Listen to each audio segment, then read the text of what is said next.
Hello everyone, my name is Mario Missakian. I'm a partner at Creasoft, and Creasoft is a strategic partner with OpenKM. We focus on making OpenKM available in the Arab-speaking world. So our territory is mostly in Middle East and North Africa, and obviously the Gulf countries are included. So I'm going to talk to you today about document management systems, and our focus is on OpenKM because we represent it and we love OpenKM.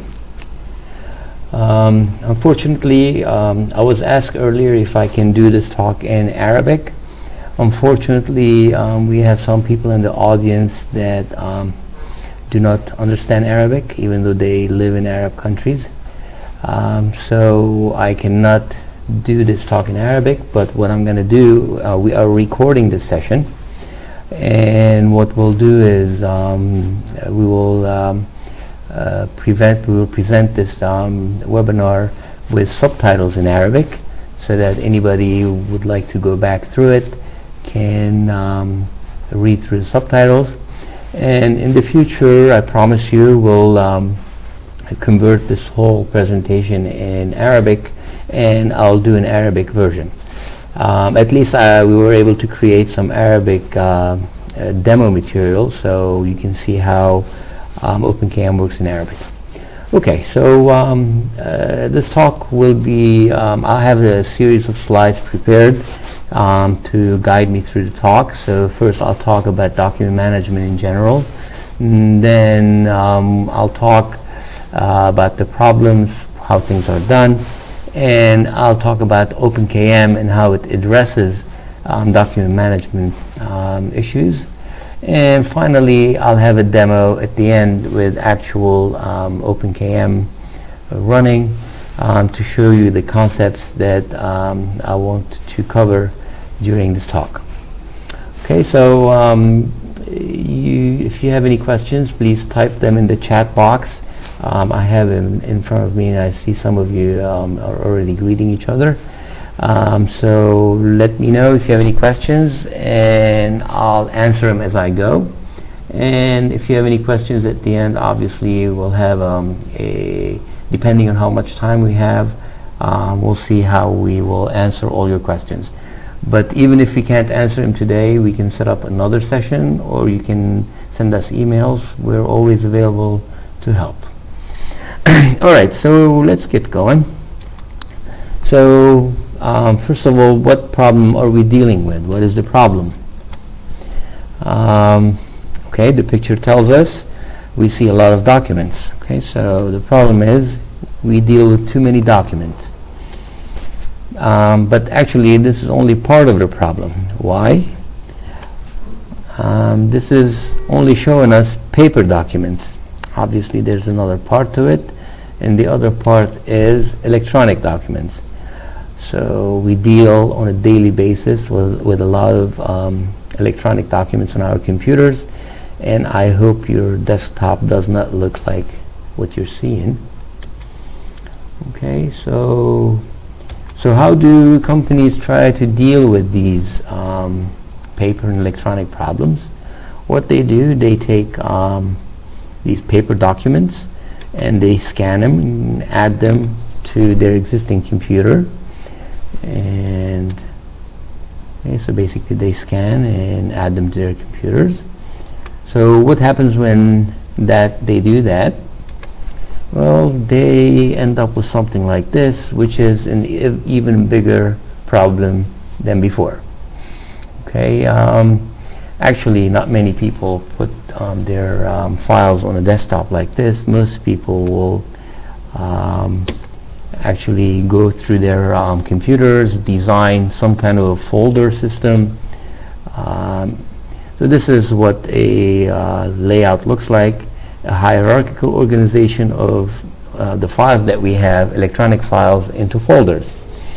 Okay, so using whatever operating system that we have, whether Windows or Linux or Macs, But this is a good start to organize our files into some sort of a hierarchical layout.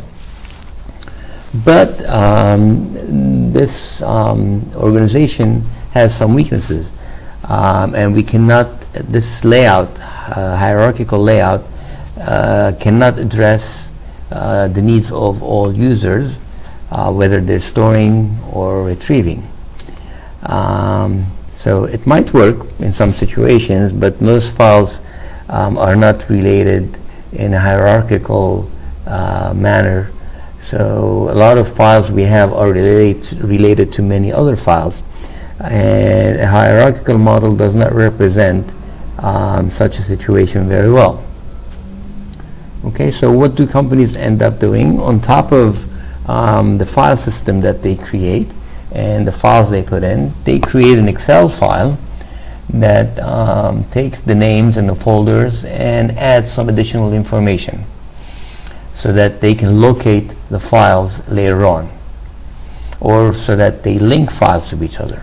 Okay, so this is obviously not the best way of doing things. So what is it that we need? All right, so here, this is what we need. We need a document management system. All right, so this is our talk. What our talk is about. It's about document management systems, right? So, so what is a document management system then? What are some of the characteristics that it provides us? All right, so a document management system must provide us at least two different types of tools. Tools that help us organize documents, right? So far, we saw earlier organizing documents using a file folder. That's one tool, but obviously we need many other tools to address our needs. And another feature of document management systems is to help us organize and work with documents. So organizing documents is one thing. Working with documents is another thing. So each one of these needs tools of its own to help us manage our documents, whether they are electronic or paper. Okay, so we can scan our documents and put them into a system, and then we need to have some kind of linkage between the electronic and the paper so that we can locate the paper again if we need them. Okay, so basically document management systems must address the entire life cycle of a document, from initially creating or capturing a document to preparing it, to scanning it into a digital format, and indexing the documents in a certain way so that we can find them, and storing the documents in some system, and then search and find these documents. Need to be able to audit everything we're doing, and finally we need to be able to dispose of documents at the end of the life cycle of a document. Okay, and all of this must be done in some based on some security, whether they're users or roles or profiles or whatever other techniques, right? So basically a document management system must provide us something like this. Then which industries are document management systems for? Right, so any organization that deals with a lot of paper documents and electronic files and wants to organize them in one place to get a lot of benefits, which we'll talk about in a little bit, they could be a good target for using document management systems. And some of the names, some of the industries we're seeing here as insurance, obviously they deal with a lot of papers and documents. Healthcare, any patient walks into a hospital, there's a whole pile of papers, documents that get filled up, signed. Banking, most banks I've dealt with, they they have a lot of papers that you need to fill in and sign, and all those documents, they get scanned and made available later to their agents so that they can work with them. Education, government, judicial system, very paper and document oriented, and public agencies, and many, many more. Right, so basically again, whichever industry, whichever organization deals with a lot of documents, whether paper or electronic, they could use a good document management system to help them organize the documents and work with them. And we'll get into more detail about these. Okay, here we're seeing visually the life cycle going from capture, preparation, indexing, and so on, all the way to disposal. We already talked about these, so I'm going to just jump next. So what is the value of embarking on such a venture, converting paper documents into electronic and bringing them all together in a document management system? All right, so we have a list here, for example, savings on archival costs, right? Keeping paper documents in expensive office space takes space and takes labor to handle, and it gets to be very expensive. So converting them into electronic is a great way to save on archival costs. Protection of assets. Obviously, paper documents are faced with a lot of problems. They can deteriorate over time, they get torn, they get misplaced. So converting them into electronic, digital format ensures that we can keep such documents for long term, given that we follow some standards, because even electronic versions can deteriorate, so they need to be kept up. Another value is safe and secure access.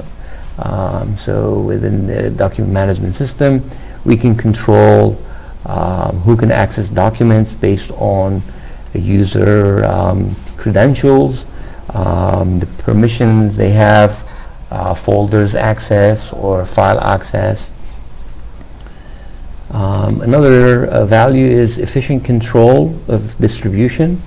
Right? So if we have them all in one place, we can control who gets access and how documents are sent to different people, different users, managers, throughout the document's lifecycle.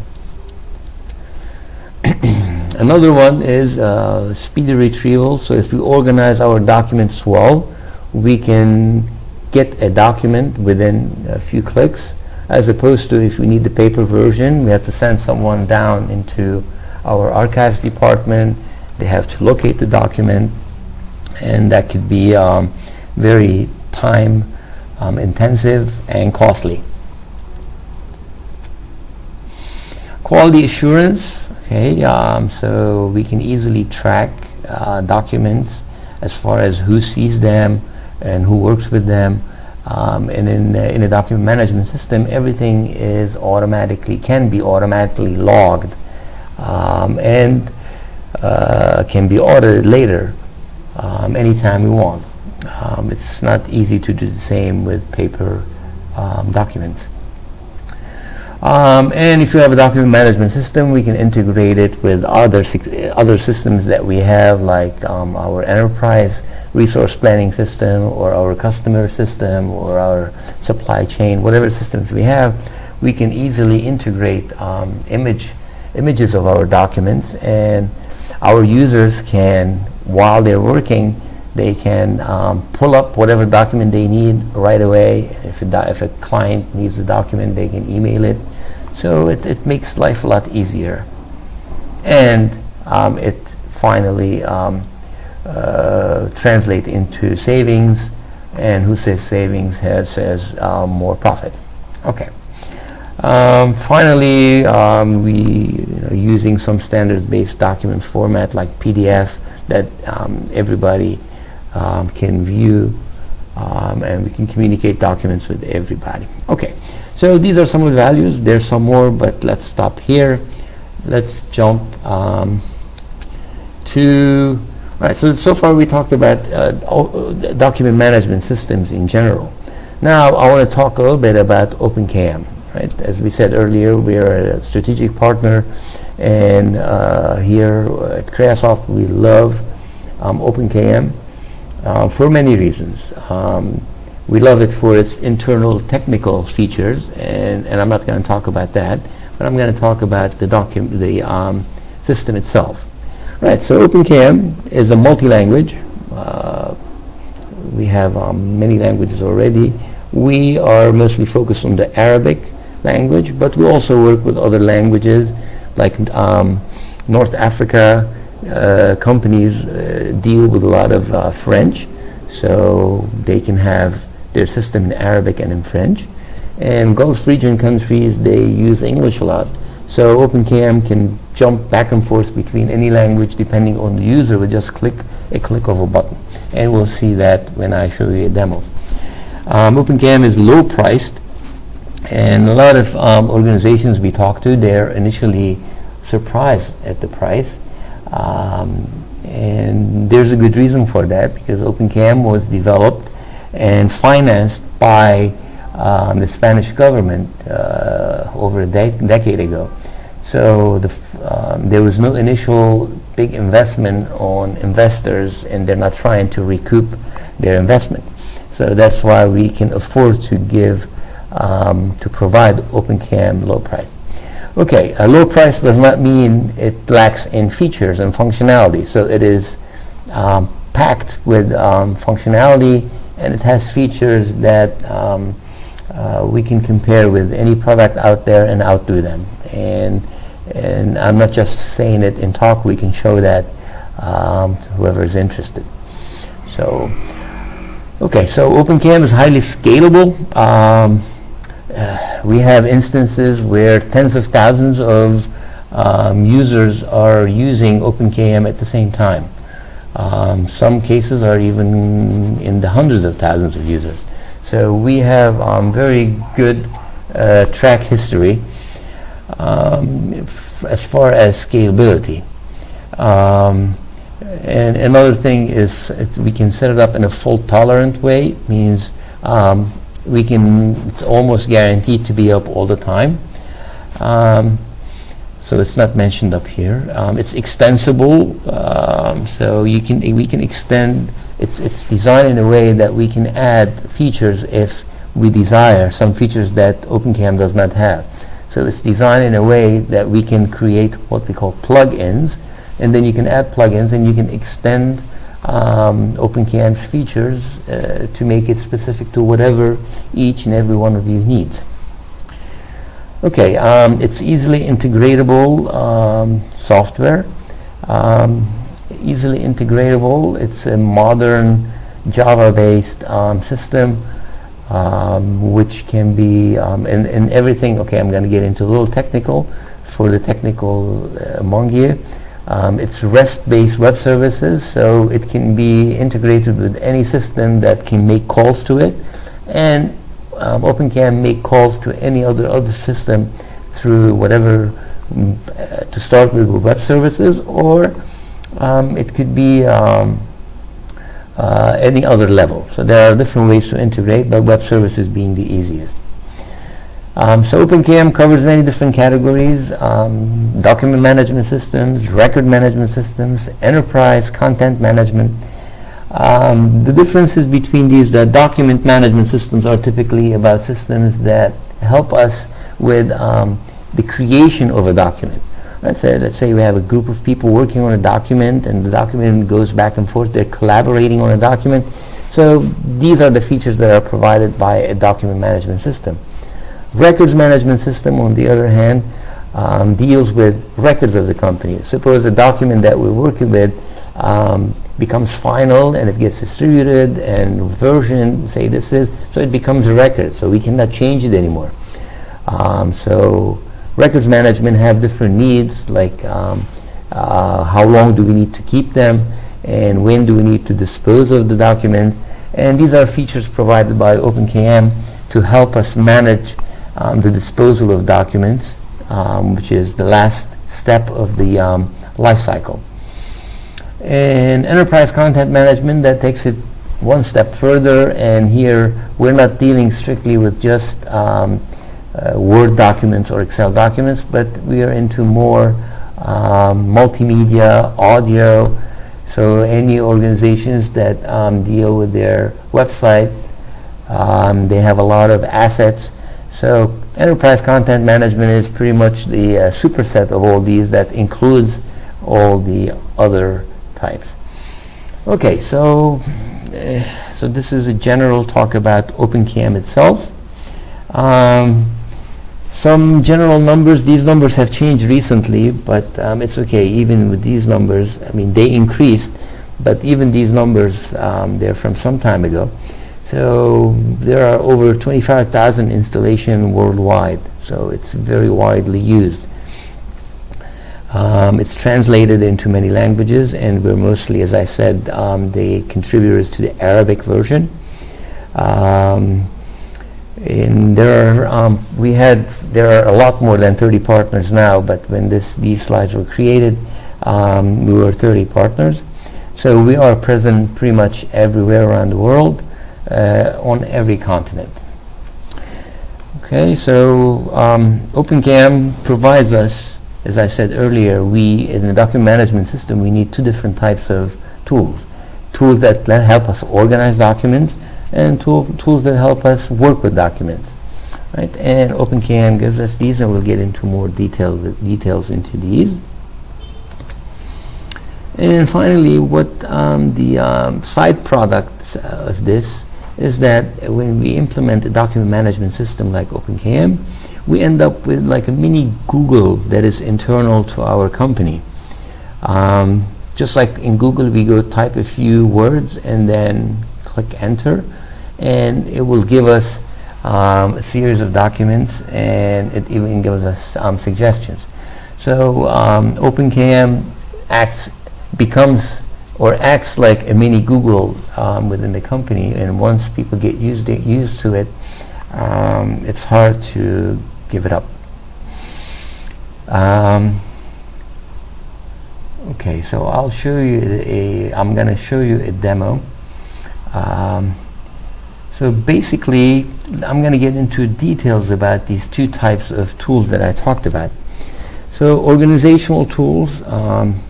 So we have what we call, these are 5 different tools that I'm going to mention to start with: taxonomies, categories, metadata, keywords, and relationships. These are different tools that help us take documents and organize them in a way that we can find a document with a few words later on. Okay, so this is our promise. And I'm going to get into details about each one of these. And then we have a lot of tools that help us work with documents. And I'm going to go through some of these. For example, automatic indexing. Anytime we add a document to OpenKM, whether it's a Word document or it's an image document, it's not text-based, OpenKM automatically converts it into text and indexes it for us. So we don't need to do any indexing. But if we use the organizational tools that we talked about above, then instead of getting, let's say we put a few keywords, instead of getting 100 documents back, we can narrow it down into 10 or 5.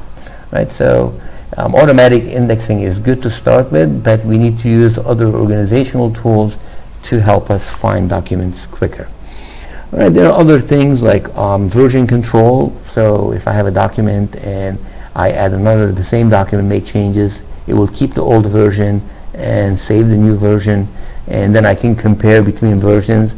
So no more, we don't need to add numbers at the end of the document, or right, we only keep one document with us, and OpenKM automatically versions them, controls the version, and there are all kinds of numbering schemes, and I'm not going to get into that, but we can talk about these in some later webinar. OpenKM provides us with automation tools. These are drag and drop and click type of tools, which help us do what we need to do, work with documents without creating any code. All right, and then we have workflow. Workflow is an entire topic of its own, which helps us manage how documents move from one user to another, and how do we work with it. And I have an example, and I'll show it in demo, a basic example, but it will tell us, give us an idea. Subscriptions, users can go and, let's say, take a folder and say, I'm going to subscribe to this folder. Anytime there are any changes to this folder, and I'm automatically notified, and I can go and look at the versions, and I can keep track. So this is built into OpenKM. So a lot of things that other products do as workflow, with OpenKM, we do it with the basic product. And like a lot of times people come and say, oh, I have 300 workflows that I need to create in OpenKM. When we look at these workflows, we find out that a lot of these can be done with simple automation and subscriptions, and there's no need for workflows. So the number of workflows drastically drop. Okay, and then we have calendaring, task management. We can assign tasks to different users on documents. So again, these are things that help us work. And the last three we have here, creating custom modules.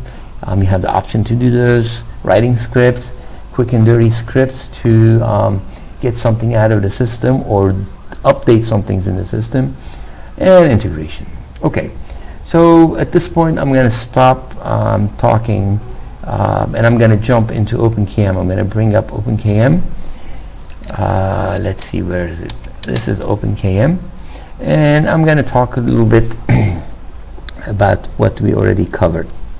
Right, first I'm going to show you OpenKM in general. So I'm going to go into a user that I have, Arabic. The user's name is Arabic, so I remember the examples are in Arabic. Okay, so this was the request of many people. So basically, here I can select the language I want, and I can even change the language I want once I'm in OpenKM. Right, so let's say I'm going to use the Arabic version, log in. All right, so I'm going to our cloud-based system, and right, you see everything is in Arabic here. The menu is in Arabic, everything is in Arabic. Now I'm going to go out and change it into English, because I'm going to use English during the demo, but one click you can flip back into English. All right, so let's go into English here. All right, so I'm going to log in English. Okay, so OpenKM is loading up, and on the left side we will see our folders. Right, so this is the left side here. We're seeing taxonomy. This is similar to our file systems in our computers. So this is one way of organizing our files, and this is the starting point. Right?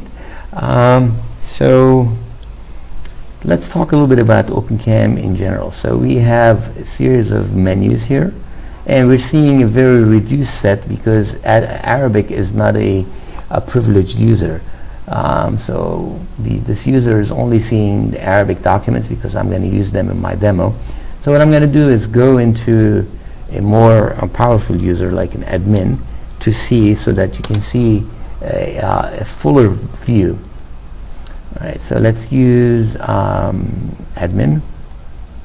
Okay, so this is a more cluttered screen. Okay, all right, so this is a fuller version. So let's see, we have a menu at the top here. From the menu I can flip back and forth between languages. All right, right now I'm seeing everything is in English. With one click of a button I can change to Arabic. Everything changed to Arabic. Right, see all these tabs, all the tabs at the top. Everything is in Arabic except the names of the files and folders. Okay, so I'm going to go back into English, and one click, everything changes. So if you have some users that prefer to see everything in Arabic, they can use it in Arabic. Others, they can see it in English or in French or whatever other language you wish. Recently, we're working with a company that's trying to translate the Kurdish which we didn't have, so pretty soon we'll have the Kurdish version too. Okay, so we have menus, everything we can access from menus. We have in the toolbar we have all the different buttons.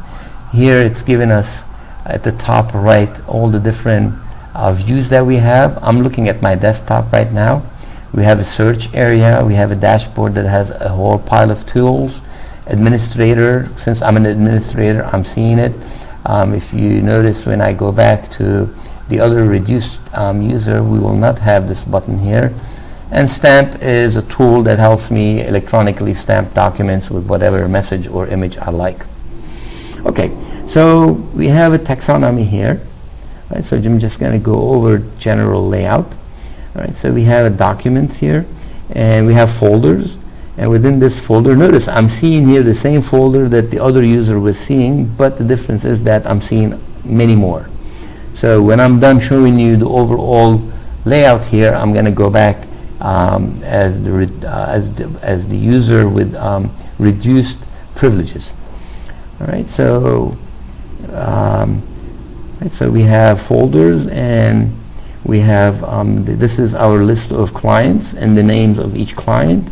We have the list of employees and the names of each employees. And if I look at the client, within the client we see a bunch of files. Okay, so in the center here we're seeing the files that the documents that are stored within this one folder. Right, so if I click on each document, then I'll see details about this document at the bottom. Right, so now we are looking at everything through the taxonomy.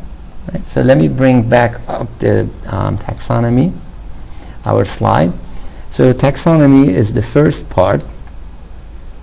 All right, so taxonomy is how files are organized, like on bookshelves. So it's similar to our traditional file system. Right, so this is the initial way. Anytime I add a document, I put it in my taxonomy. Right, so next organizational tool is assigning categories to documents. Categories, we take our documents, break them into big categories. For example, invoices, purchase orders, employee applications. These are categories that do not change. So we initially decide what the major categories of documents are. We create a structure, and anytime we enter a document, we assign a category to it. Okay? So now we have documents in our taxonomy, and we give them categories. Right, so let's see what the categories look like. All right, so I'm going to jump back. This is pretty cluttered. I'm going to get out of here. I'm going to go back to the other user, which is less clutter. All right, let's go back to Arabic and have a simpler screen. Okay, so okay, so this is my browser. I'm gonna turn off this top part since I don't need it, so I have more space. All right, so this is a simplified screen. Notice the admin button doesn't exist anymore here. All right, so let's look at our example. Okay, so we said we have documents, and each document, I'm going to expand this section here and move this up a little bit. Each document we assign a category. Right, so anytime I can have one or more categories per document. So I entered these documents and I assigned them each a category. So this first document is an invoice. So I said the document type, let me make this a little wider so it's more readable. Typically on a wider screen this is easier to see. The document type, and it's written in Arabic too, is invoice. So now not only I have the image and the file, I have it categorized as invoice. Let's look at another document. This is the same too, and I can just click at the document and I'll get a quick view of the document itself. It showed me the first page. If I need to see more details, I can get into a preview tool and I can look at the details of my document. All right, so this one is an invoice too. Let's jump down a little bit. and we see that this document is a contract. Here I have a category contract. So basically what we did is we have our clients, and within our clients we have a folder for each client, and this is a simplified version. It can get very complex. And within each customer we put all the documents of this customer, and here's a document that it's a letter, and if I look at the category, it's a letter. Okay, so why did we categorize all these?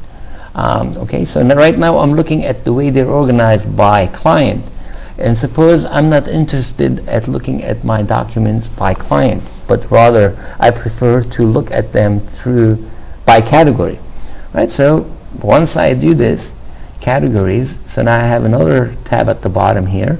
If I click on it, now I'm looking at my documents that I have in the taxonomy at the top here, but I'm looking at them by categories. So if I go to my documents and I say show me invoices, now I'm seeing all the invoices in my system regardless of what client this invoice belongs to. Suppose I want to look at letters. So what we're doing here, we're seeing that we store our documents in our taxonomy, in our file system, and we created another view of the same documents based on some categorization. Okay? And this tool itself is very powerful. Depending on different users, they might access the document in different ways. Also, a tool like this, if I intersect category with taxonomy, I end up with an intersection of documents, which means when I search, I limit the documents that I get back. Okay, so if I'm going to search for invoices in my search engine, I can put in invoice, and I'll show you how that works. Okay, so let's go back here. So the second thing we looked at was categories. What other tools do we have? We have metadata. Metadata, anytime we enter a document, we have the capacity of taking some information about the documents and putting them in a field that are attached to this document. Okay? So this is not a category, but each document can have its own additional fields. And I'm doing this so that I can search by them later on. And in our example, we already have, right, I'm going to go back to taxonomy. I'm going to go here, and this client, Al-Harafi Al-Arabi. And if I click on this document, okay, we didn't talk about the bottom part here. Let's talk a little bit about this bottom part. All right, every document has properties like automatically, like who created them, when it was created, when it was modified, which folder it's in, and a lot of this information is automatic, generated by the system. And we can add notes as much as we want about each document, and type notes and save them. This showing us the security, who has rights to this document, so I can grant access to different users about this document. This is showing me the different versions of this document. It's showing me I have only one version, and it's version 1.0. If I had multiple versions, then it would show them to me, then I can compare them. The preview tool helps me look at the document and attach information to it. So I'm going to expand that area by itself. Right? So if I do this, so this is my original document. It's one pager, and I have a lot of tools here like printing it, rotating, scaling, sizes, going to different pages. I can highlight sections of my document. I can add, so let's say I'm going to draw on my document, I can do this. And all these are saved outside of the document. So if I have to send this document to somebody and ask some information and ask somebody to make adjustments to it, they will know what to do. Okay, then I'm going to jump over relations. We'll talk about that in a little bit. We're going to talk about workflow. So let me go back to the previous view. Okay, what I want to talk about is metadata. Suppose every time we add a document, we want to pull some information, like I want to get the document number maybe, or the date. So this is a metadata that we created. So every time we add a document, we enter these numbers and we can search by them later on. Okay, so this makes it very precise for us to find documents very quickly. Okay, and this is a metadata that I just created easily. You can create as many additional metadata depending on a document. You can have as many metadata as you need. So basically we're taking information from the document and putting them here.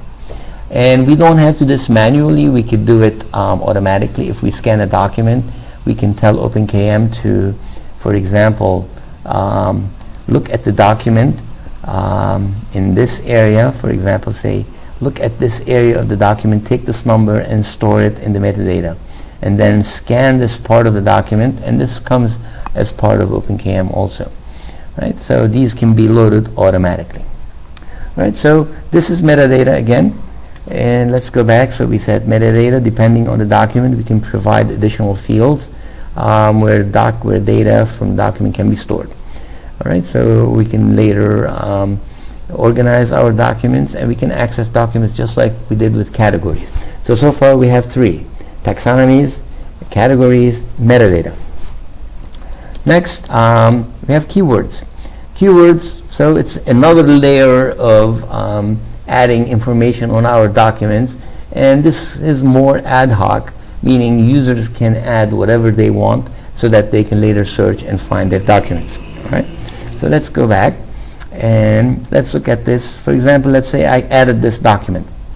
Okay, I want to add some keywords to it. Right now, if I look at the keywords, it has none. These are the keywords, and this is showing me what keywords it has. It's empty here.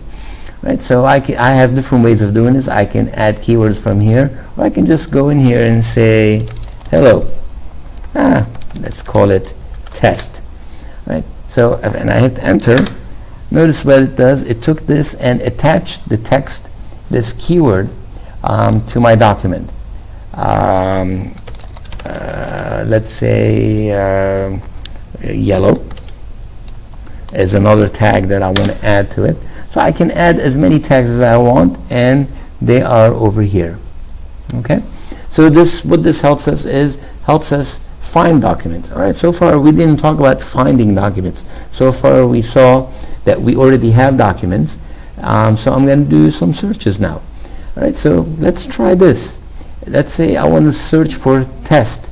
If I go at the top here, my box here, this is my mini Google box. If I type test, it's going to go search the system and try to find the word test, right? So I know that I have test here, so hopefully I'm going to be able to find my document. All right, so this is my search. Notice I was in desktop, and we flipped into this search area, and it showed me all the documents that have the word test in them. Here in the name, here also is the name. Here's another document that I have, and this is also in the name. Let's see, these are all documents that I have access to. Here's my document. It's the last one, and the test. Well, this is not very good, because suppose I had the word test 1,000 times. I'll end up with 1,000 words. Well, we're looking at the simplified view, and I want to change my search view to go to the advanced view. Advanced view gives us all kinds of tabs so that I can search and narrow down my search. And in the keywords, I'm going to type test. Okay, so I say search, and now it finds the only document that I have that has the keyword test in it. Right, so it eliminated all the other documents. All right, so here I can click on the document and look at it. I have many tools here. I can just jump to the document. Okay, I can go back to the document. It takes me back to the folder and positions it so that I see the document. Another word was yellow. All right, so I could have searched by yellow. So if I want to remove tags, very easy. I'm going to remove this, yes, and I'm going to remove this keyword. right? So now I don't have any more keywords. Obviously my search will not give me any documents. Okay, so that was keywords and search by keywords. And I'm going to stop here and get into more details about searching. All right. Let's say I'm looking for a document that contains the word of this client. The client's name is Al-Harafi Al-Arabi. So I'm going to go up here and type okay, I'm not good at typing Arabic, but we'll try Al-Harafi. Let's say yeah, Al-Harafi.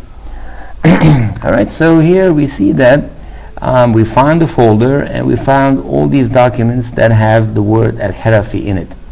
Okay, now let's okay, so we end up with a lot of documents, and I want to narrow down. I want to get Al-Harafi. So let's continue. Al-Arabi. Al-Harafi Al-Arabi. Okay, so if I do this, and I'm going to get this. So what I'm going to do is go into the advanced mode and search for my keywords in the content. So I'm looking within the documents. All right, so let's search. All right, so we find that we have it found the document, and it's showing us the text of the document where it found it in the document. Okay, so it's ranking it to us. We put 2 words, it found this, it gave it 1 star. The next document has the same keywords, it gave it 1 star. So basically, everywhere it finds those 2 words, and it's giving it 1 star, 1 star. All right, look at this. We have this Al-Harafi Al-Arabi, and it has 7-Eleven in it. So let's add this on our search, and let's see what's going to happen. Right now, the top one is 1 star and has 732. So let's go to the end here and put 7-Eleven and search again. Now notice it went and it found 3 words, Al-Harafi Al-Arabi and 7-Eleven, and it ranked it as 1.5 star, and the next one down it's ranked. This is the most relevant, and the lesser relevant one is Al-Harafi Al-Arabi, and this one doesn't have 7-Eleven, so it gave it 1 star. Okay, so this way if I know more words about the document I'm searching for, I can type the words and it's going to find the documents for me. Once I have the document, I can show information about it. It will show me if I have any additional metadata. It's going to show me if I'm going to talk about views in a little bit. I can look at the document and I can go to the document itself. So far I searched by keywords, I searched by general terms. We saw how we can organize by categories. Now how about this metadata? How can I search by metadata? Okay, so there's another way. Since we have these values entered in specific fields attached to each document, I can go to the search box at the top and okay, let's clear all this. Oops. Okay, let's do this. Okay, basically now I'm going to search by okay, let's clean everything. That's better.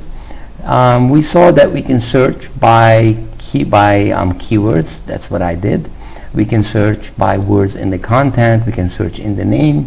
We can search by languages, which user, dates. There are a lot of things that we can search by. And also we can specify the folders we're searching within, the document, the categories, the type of documents. There are all kinds of ways. And the final thing is searching by metadata. So we know the metadata name is, so let's say I'm going to search by metadata, right? So this is the only one I have available as an example here. Typically you would have a bunch of them. And metadata says which item, which field within metadata I want to search by. Let's say I want to search by document number, and I add that. All right, so now it's waiting for me to enter a number, so I'm going to put 711, and I say search. Right, and it goes finds a document right away. Right, so this was very specific. We can have metadata, dates, ranges, and all kinds of features. And one thing we can do after we create a search, we can save it so that we can run it later, or we can share the search with somebody else. We can email it to them, we can message it to them. There are all kinds of things we can do. Okay, so far we saw the 4 organizational tools. Let's go back here. So we saw all 4, and the final tool that we have are relationships. And this is a very powerful notion in that we can take documents or folders and relate them to each other. We can have all kinds of relationships. For example, we can have one document related to another in a one-to-one relationship. We say this document is in English and the other document is the Arabic translation of the same. So once we go to one document, in a relationship we'll jump to another. Right, so let's see how we have an example here. Our example, let me go to this document folder here. All right, notice here we talked about these. There's a tab called relation. I jumped over it because I was waiting to get to this point.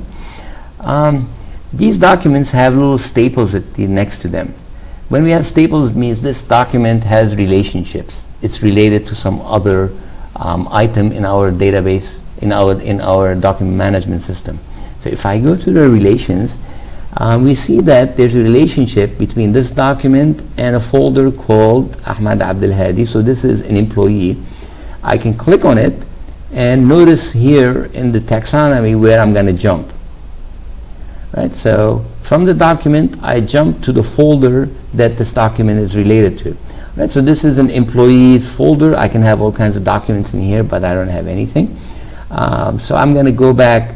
I'm going to look at the relations of this folder, and I see that this folder is related to many invoices. And this is telling me the relationship.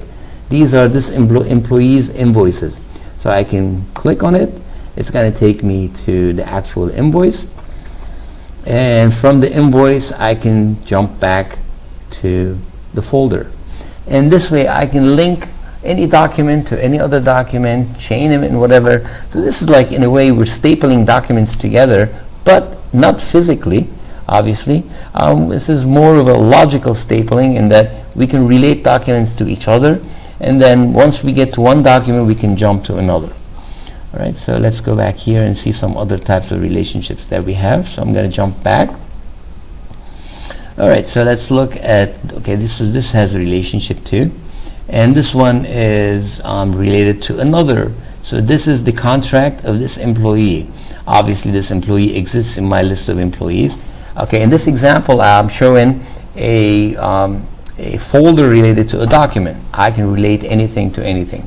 Okay, so I can relate documents to folders. I can relate documents to documents. In this example, I'm just going to jump to this employee, and I see that this employee has 2 contracts, and I can jump back to the contract. So this is the idea of relating documents to each other, and this is a very powerful notion that a document management system like OpenKM gives us. It helps us relate documents to each other in whatever logic we find appropriate for us. Right? So that was the 5th organizational topic. There are other things we could do, organizing, adding tasks, adding calendaring, but that becomes more of a work relationship, working with documents rather than organizing the documents themselves.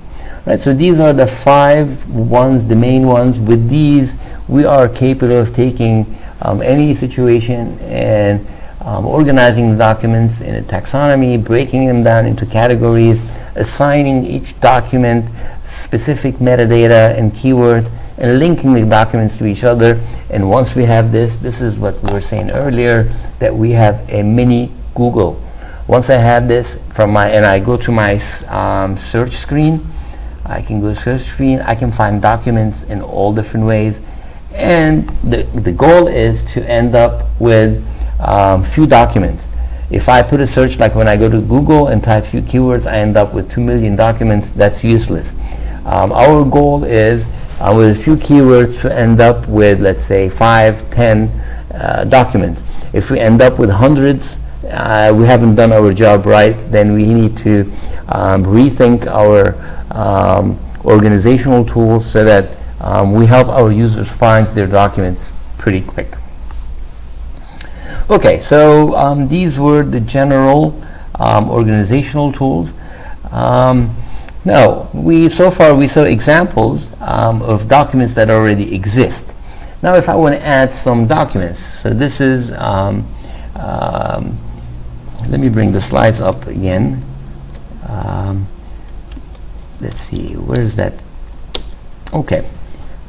So we saw a bit about version control. Automatic indexing said anytime we add a document, automatically it's indexed by every word within the document, and we can search by them, and I showed you the example. Now I want to talk about automation. Automation is a simple tool that helps us automate things that we do. All right. So let's go here, and now I created an automation. Let's go back. We are here. Good. And let's say I want to add a document, but when I add a document, I want the system to very quickly display some screen that asks me for the metadata that I have to enter, and I want it to ask me to add a category for it. Right now, if I don't have some sort of an automation, I will have to add the document, I have to go to manually add a category, and I have to go add the metadata and add the values for it. So automation, I already created an automation and I tied it to this folder. So anytime I'm going to add a document, it's going to pop up some screens for me. So that's what I'm going to show you right now. Let's say I want to add a document. This is the add document button, and it opens the screen here. It tells me to browse to wherever the document exists. Notice there are a couple things I could do later, but I'm just going to jump to it. This is a document I'm going to add.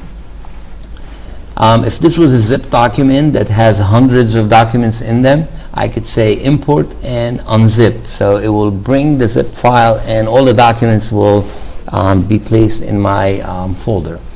Another thing I can do when I add a document, I can say send a message to all these users or to all these roles that these documents, so I can say send, let's say to Mr. George that this document is added, or send to Mr. Marwan, and send it to everybody that has a admin role. All right. So I can, when I upload this stuff, it will automatically notify all these people. Okay. So I'm gonna remove these for now. So I'm not gonna notify, just keep it simple. And I'm gonna upload my document. So this is the result of automation. In automation, I told OpenKM anytime I add a document to this Arabic folder, I wanted to pop up with the screen and add information for these metadata. All right. So let's say the document number is 4567. Actually, I can make it all kinds of, I can make it list of values, I can make it, so this is in string, and if I continue, it says this is a required field, so I can select the date of the document. Obviously this information coming from the document. So this is the metadata that I ask my automation to pop up, and after that it's going to present me with the categories so that I enter what category this document. Let's say this is a letter. I don't know what type it is, but I'm just assuming that's what it is, and I add it. So I added this category and I accept. All right, so it added documents, asking me if I'm going to add some more. All right, so this is the document that I just added right here. All right, so this is the date, and I added my document. Okay, so we saw an example of very simple automation. With automation, I could show you the automation actually real quick, but since I'm not administrator here, let me log into let me show you an automation so that you see how easy it is. I'm going to log in as administrator again, admin, so I can see that automation. It's very easy drag and drop interface that allows me to create all sorts of logic and actions. So I'm going to go to the administration screen, which we haven't seen, and there are a lot of tools here, and there are like sub tools, and automation is this button right here, and I have an automation. This is the automation, it's active, and I'm going to look at it. So I'm saying this is an automation. Let's edit it, and I'll show you the edited version. So what this is telling me, this is the automation, and it's saying anytime a document is created, I want this automation to execute. And it's telling me run it after the document is created, and it's active, so it means anytime I add a document, this is what's going to happen. So first at the top here, I have the area that says what kind of rules I have. And I have a validation. These are all types I can add. And the existing one is if the path of the folder contains this name, then it's true. If it's true, then do this. And these are the actions. So I have the logic here, so the validation, which is set of rules. If they are true, then it will do the actions. And the different actions, I have a whole series of them. I can do a lot of things in here. But basically I'm saying add category, so pop up the screen to add a category, and then add property group, which is add metadata, and it's saying which metadata I want to add, and the name of the metadata is doc.info. Okay, so it's as simple as that, and I can add as many actions as I want, as many rules as I want, and I have an automation. So users start using OpenKM, and they realize that they're doing things over and over manually. They group them into an automation and become standard operation of the system. From there on, they automate the behavior of OpenKM. Okay, so that was one of the things I wanted to talk about, and the other thing is workflow management. Okay, workflow is a big topic also. I'm not sure if I have let's see if I have a slide in here to show you.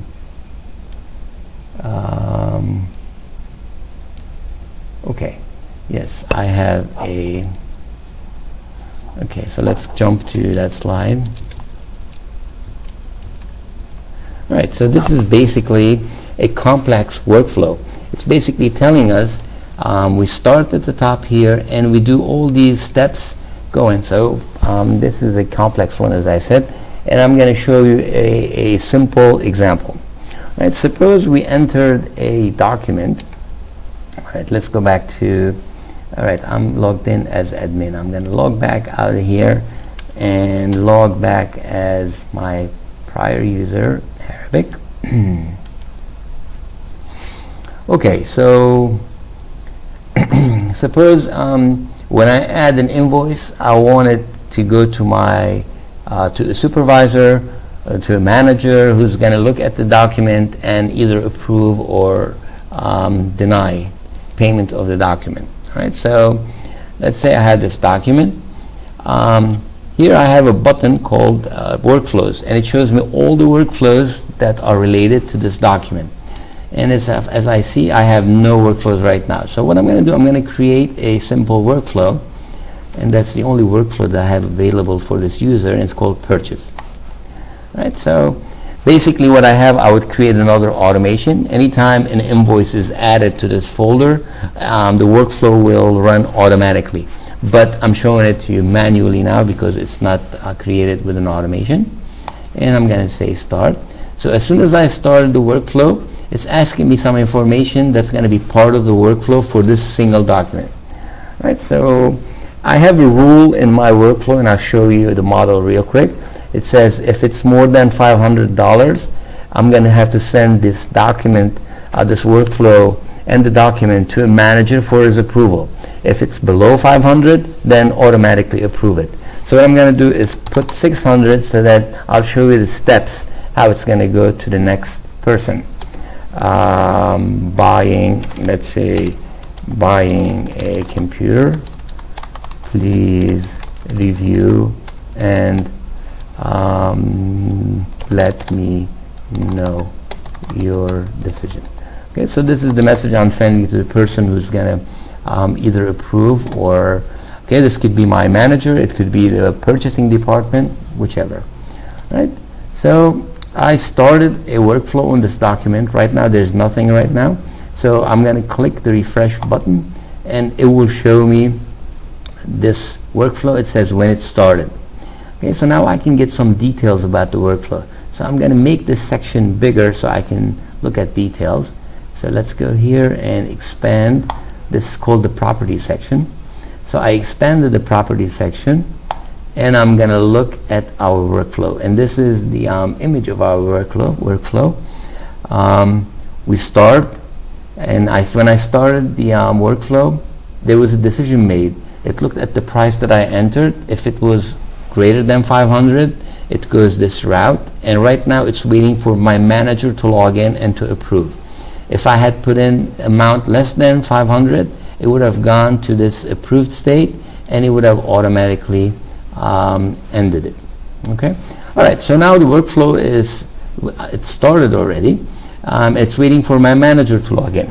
So what I'm going to do now, I'm going to log out and log in as manager to see what the manager sees. Okay, let's go out of here, exit, close. And now the manager comes in and logs in with his username and password. And what we end up with, he logs in and he says, oh, okay, we have a new workflow waiting for us. So the manager can click on this and this will take me right to the other tab that we didn't see before. It's the dashboard. The dashboard has a lot of tools like tasks, sending messages, calendaring, what the user has, like what documents he has seen, edited, subscribed. There's a lot of information here to help us on a daily, on our daily work. All right, so I'm going to go back to workflow, and we see this workflow is waiting. It's pending task, and it's waiting for me. See, now I logged in as manager. We see it down here. Waiting for me, the manager, to. So when I click on the form here, it's going to open this form and it shows me the message, and I can either approve or deny it. But before I approve or deny, I want to look at the document itself to see if it's to see what the document's about. So I can. This is the link to the document. I click on it. It takes me to the document itself. See, it went to the folder, brought up the document. It showed me the document. I can examine it. I can examine all the information about it, and I can either approve or not. Right, so I can go back to this workflow here. See, the workflow is right here, and I can look at the document. It's still waiting for my approval. All right, so here at the bottom, something's flashing. Right, this is also reminding me that there's a workflow waiting for me. So I click on it, and I go to the workflow, and I say, okay, approve. All right, so it's gone from my task list. If I go to my desktop and I refresh this, I see that here it's not in the manager approval anymore, it's approved. So the workflow is progressing and it's approved, and now it's going to the end state. At this point I could have sent an email to the user that initiated it, or I could have sent it to the purchasing, whatever. I can add the steps that I want, and if I refresh one more time, at this point, we see that our workflow ended. Okay, whoa, I'm looking at my time. We've been over an hour. I see some people leaving. apologize for this. I got into a lot more detail than I was planning to, but that's okay. It's all good. So basically, this is all I have to show here. And if I go back to my slide, let's see. Okay, so let's go back here. Okay. All right, so we talked about automation, and I showed you about workflow management, and these next topics are very detailed and would require a lot more time to get into. So anyway, I'm going to stop it right here before I lose you all. If you have any questions, if you want more detailed, yeah, I have some questions that some people would like to see more developer aspects. I tried not to get into developer topics because we have a lot of management people present today, and I didn't want to get into technical details, even though I slipped a few times and I went into some technical, but it was okay. So anyway, I thank you all for being present on this webinar, and as I said earlier, I promise you all that I will create the same in Arabic, and I'll deliver it in Arabic.